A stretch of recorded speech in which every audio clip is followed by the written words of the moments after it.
बेटी हूँ बोझ नहीं रुला देने वाली कहानी।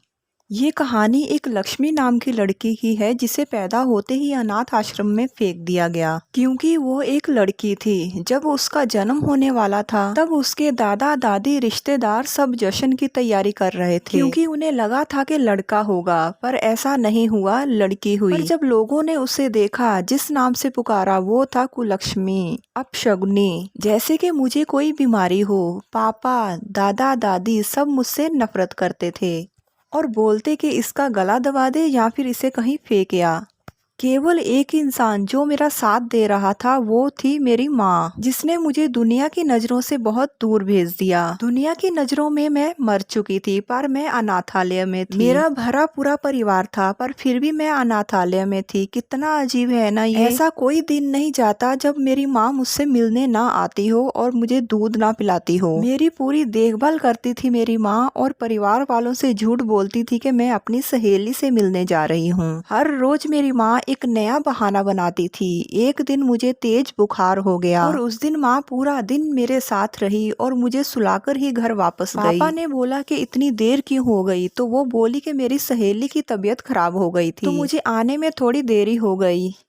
पापा ने गुस्से में आके उस दिन मम्मी की पिटाई भी की। माँ दर्द सह रही थी और मुझे छिपा रही थी। उसे लगता था कि मैं बच्ची हूँ, मैं क्या समझूंगी, पर ऐसा नहीं था, मैं सब समझती थी। मैं मैडम के पास गई थी और रिक्वेस्ट करने पर उन्होंने मुझे सब बता दिया था। ये सब सुनकर मुझे बहुत गुस्सा आया। मैंने तभी से सोच लिया था कि मुझे कुछ अलग करके दिखाना है। कुछ बड़ी हुई तो मैंने बॉक्सिंग क्लब ज्वाइन कर लिया। मैंने बहुत मेहनत की। अनाथालय की मैडम ने भी मेरा पूरा साथ दिया। जब मैं 18 साल की हुई तो मुझे स्टेट चैंपियन का खिताब मिला। 2 महीने बाद मेरा एक पाकिस्तानी लड़की के साथ नेशनल मैच था। जब मीडिया मेरा इंटरव्यू लेने आई तो मेरी माँ का मुझे फोन आया और वो बेचारी बोली कि बेटी कृपा अपने परिवार की बुराई मत करना। मुझे तो हंसी आ रही थी कि मेरी माँ आज भी अपने परिवार को बचा रही थी। मैंने इंटरव्यू दिया और पूरी जनता ने वो इंटरव्यू टीवी पर सुना। शाम को माँ ने बताया कि टीवी देखते हुए पापा बोल रहे थे कि गजब लड़की है, माँ बाप के साथ साथ पूरे देश का नाम रोशन कर रही है, और खास बात ये है कि वो अपने गाँव की है, उसे जरूर मिलना चाहिए। वो लोग तो मुझे छोड़कर चले गए थे ये कहकर के मैं कुलक्ष्मी हूँ।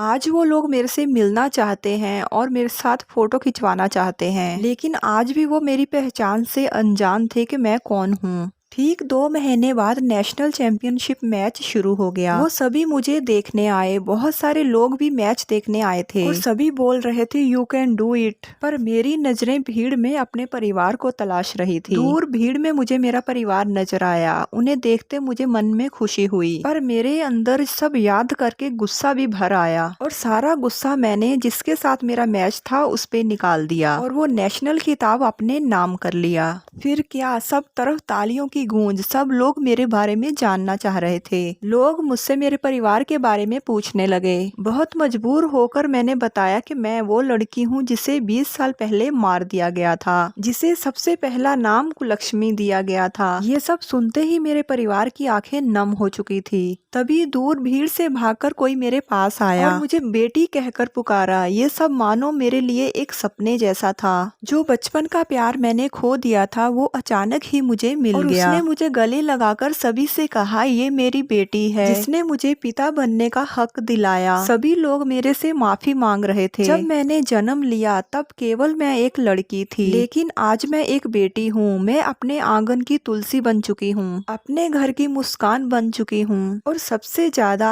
आज मैं अपने घर की बेटी बन चुकी हूँ।